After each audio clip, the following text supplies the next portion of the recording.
Hello, and welcome back to Reviews with me, Kevin McAllister. As you can see, we've relocated, but rest assured, the show is still awful.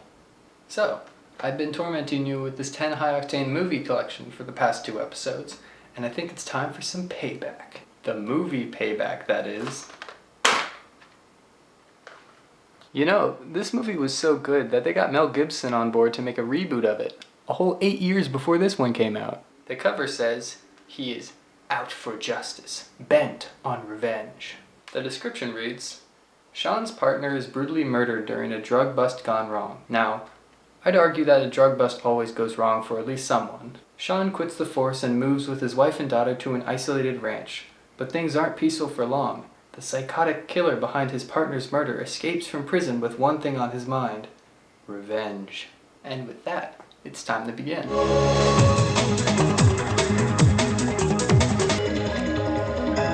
Oh god, it's beautiful. The default gradients, the shadow effect, the generic texture. It's some of the richest B-movie title I've seen so far. It's gonna be another long night. What? You sure about that? Look, it cost me a lot to get this for you, you know. Yeah, photocopiers are much more expensive than normal chairs. Then he redistributes her cleavage money for her. Something's going on. Mark Hamill uses his tiny binoculars to spy on Detective Hoffman from Saw 4. What's with all these Saw references coming up in these reviews? I want to play a game. Like any good cops, the guys drive right up to the drug deal and start capping Asian men. Other shooting ensues. Until old Billy pulls a fast one. I'm out! Don't shoot!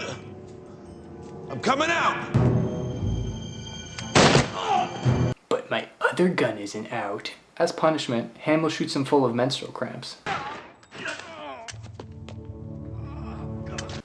I shouldn't have eaten all that blood before coming here. Hang in there now. Feeling kind of cold, Sean. Well, geez, bring a freaking blanket next time. I'm not your mom. Lyle! Looks like Lyle is about to become Dial. Hi, welcome to prison. You better watch your step around here, tough guy. We don't care much for cop killers. Yeah, and their stupid sexy faces and hot bodies. Suck my dick. Okay, looks like Billy knows how to give a little head.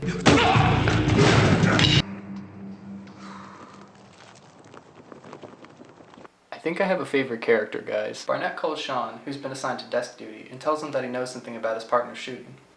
Barnett seems to have a plan to kill Sean with his tiny gun, which is superior to his police gun because he can't stick that one in his butt crack. They get in a big argument about Barnett's inaction the night Lyle died. Do you listen to the shit that comes out of your mouth? You're drunk, man! Well, I think that's the script's fault, not Michael Leon, who's appeared in 3 movies, but seemingly not his IMDb bio picture. I don't know, maybe he didn't think he would have fit the casting. I care about that fucking wife of yours and that kid. Sean finds Barnett's butt gun and demands answers. What's this? Huh? Huh? What's this? Are you gonna shoot me with this, huh? No, Sean, he was gonna file your tax returns with it. Barnett provides a peace offering of an extra from Breaking Bad. This guy sells drugs to kids. He worked with Billy. You know what? Blame him for Lyle's death. What the fuck are you talking about? Shoot the punk and get your redemption. I can't kill him. Who will be left to get our kids their drugs?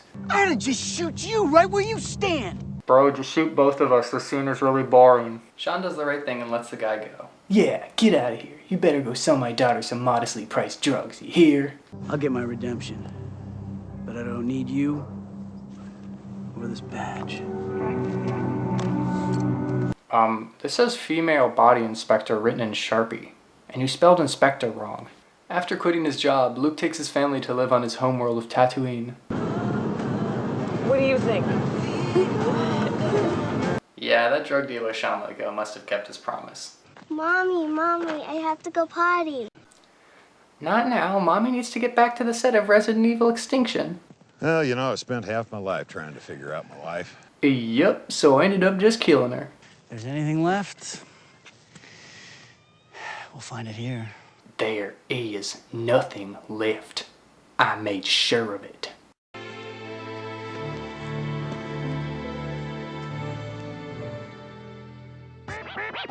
can't run. You can't hide. 10 years later, we see Ethan Klein working to lose the fupa. I don't like people talking bad about my family. We then go to a guy taking out the trash. What's up, man?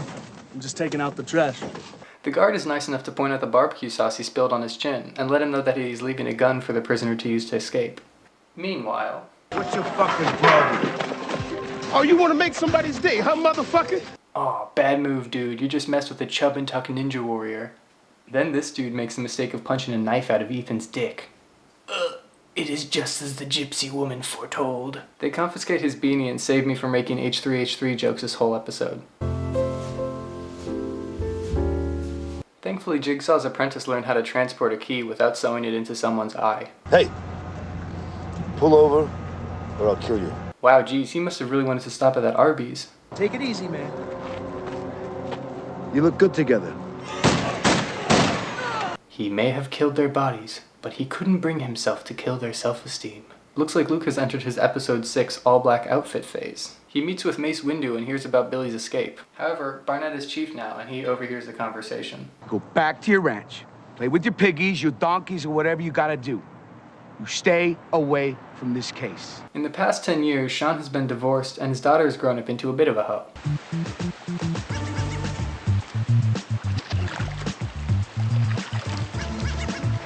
That's a shame. I got so attached to her younger self when she had that one line about having to poop. No, I'll do it. Okay. Oh, and don't forget your riding clothes. I won't. I just worry that she's not going to meet anybody. Yeah, maybe that's because she drowns all her suitors in the pool so they don't fall for you instead. Yeah, I guess some things weren't meant to be. What? Okay, come on, is this gonna be a thing? But Captain Jean Jacket does not approve of this hedonistic sin.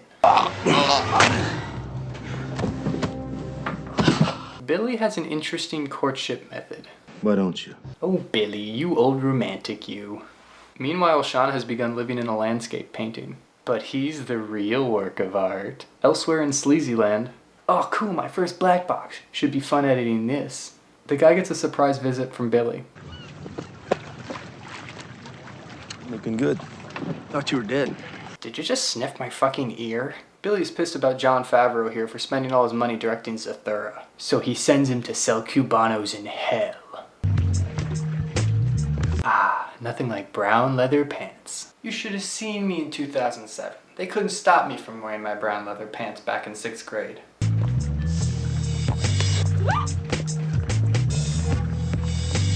But how open door? They even drive through Blaine County from GTA 5. Sean is sad to find that the man from earlier didn't live long enough for his hickeys to heal. At least he died hard. Wow, what a beautiful room. And the Oscar goes to... I have to go potty. Wow, what a beautiful... Audience. I'm exhausted. Anything else for you ladies? No, thank you, but if there is, I'll let you know. Well, I'm on till midnight. If you need anything at all. Please love me, MILF lady. Times have been tough since my boy band broke up.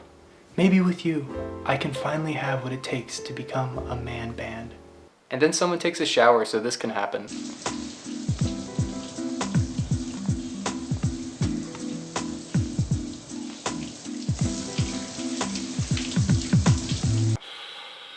Is this turning into a porno? Oh my god, this is turning into a porno.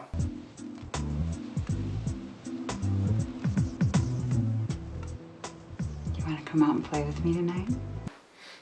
Nope, this is not turning into that kind of show. I don't got time to be blackboxing all night. Mommy, I have to go potty. Meanwhile, back at the crime scene, they bring in the coroner to deliver delicious Corona Extra to the force. Hey, fucko, you better be delivering pizza. I said no porn movie. Stop it. Hey, fuck you! Hey, fuck you! No, fuck you! No, fuck each other. Ah, damn, now I'm being an enabler. Listen, let me tell you something. You want to dance? You're gonna be dancing on dead bodies. Take me, Billy. Take me in my brown leather pants. The ladies are greeted at a nightclub by George Lucas. He might be as embarrassed of this movie as he was of the Star Wars Christmas special. Oh wow, they found a nightclub that's even worse than the one that only plays music by the Chainsmokers. My mom would never take me to a place like this. Yeah, she drives me crazy. Sometimes I feel like she doesn't even know who I am. I think this girl might hold the second place spot in the show's rankings of bad acting. Behind yours truly, of course.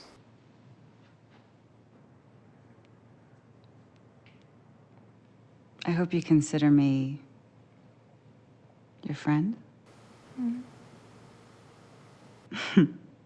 Girl, you can do so much better than her. You can actually act a bit. Speaking of settling, it looks like Bowling Shirt Timberlake has had a nice night with Sean's ex-wife. Meanwhile, in the non-important part of the movie, Sean finds Favreau's corpse. Shit. I think my daughter's a lesbian and my wife banged a bellhop. Go back to your ranch. Play with your donkeys. Ugh, they're called mules, I'll have you know. Hey, Mom, I'm ready. Let's get to Dad's.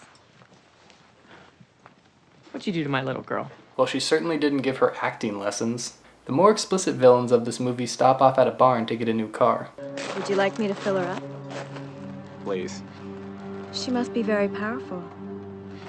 And it must take a big man to ride her. I've been having problems with my accelerator, and I was wondering if you could take a look underneath the hood. Listen, lady, I just came here to get some gas. At least one of them lays some pipe. Can I help you? Yeah. $20, please. We need an alchemist to turn this $20 bill into a different $20 bill. Hey, do you have a bathroom here? History repeats itself. Nope. Well, I think I'm gonna burst. Yeah, I can tell. Well, how do you manage? How do I manage what? You know, for relief. Well, I could show you. Oh wow, watching a guy pee is my biggest turn on. Get in the car. Hey, you don't have to do what your mommy tells you to do. Let go! Let go! Let go of her arm. I will empty this whole air horn in your face if you don't stop. Why does she move like Jared Leto's Joker? The ladies escape back to the ranch where Jesse offers them a quick trek. Not me. I'm a city gal. The only horses I like are under the hood of a Ferrari. Ah yes, that is also where I store my horse meat. The engine keeps it nice and warm. Sean hears of the double homicide at the local barn and hurries to the ranch. Billy invites Michelle to play a game while the rest of the group talks about dinner. You work up an appetite, girl? Yeah. That's good, because we got a big mess of ribs back at the house. The finest horse ribs, I've been broiling them in the hood of my Chevy since dawn. You can even bring your mixed race denim jeans. This is old country, but we really are quite liberal around these parts. Well, howdy. How can I help you folks? Also get out of my house. Aw, poor Billy has a knife in his head. Maybe that's why he's so grumpy. Alas, Jesse's sick a dab was not enough to deflect the bullet. Billy's an expert at taking hostages, so he uses a single loop of duct tape on them and leaves them alone in some flimsy chairs while he goes outside. I smell me some fresh meat. You may kill my daughter, but you will never get any of our horse meat. Looks like Poison Ivy has bested Harley Quinn. Oh, thank God she's dead. Now I don't need to wear this stupid leather anymore. The ladies leisurely escape, while Sean is getting super embarrassed that he's late for the third act action. Meanwhile, Billy is looking to take Bilbo Baggins on a great adventure.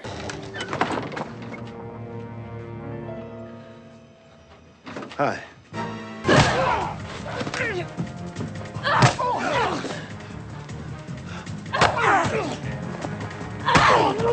While Billy's getting the shit beat out of his stunt double, Pamela Anderson comes back.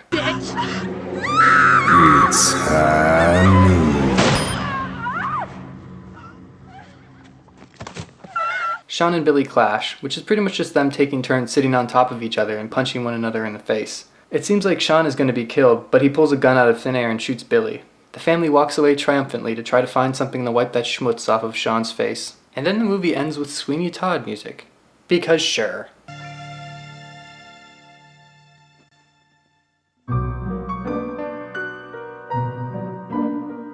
God, this one was bad. The only reason I could sit through this boring movie is because it borders on softcore porn at some parts. So, to summarize, this movie sucks. The acting's really bad. The plot's really boring. It's edited pretty bad. It's not terrible. It's not as bad as like Mad Bad. And the music is dog shit. So it has all that going for it. The only good part of this movie though is the bad guy, who is Kostas Mandylor. He's the guy from Saw, so he's the best part. Anyway, that does it for this episode of B-Views. Thanks for watching. I'll be back pretty soon with another one of these high-octane top 10 movies. Or not really top 10, they're all kind of shitty movies. I messed up the line, but I'm not going to reshoot this part.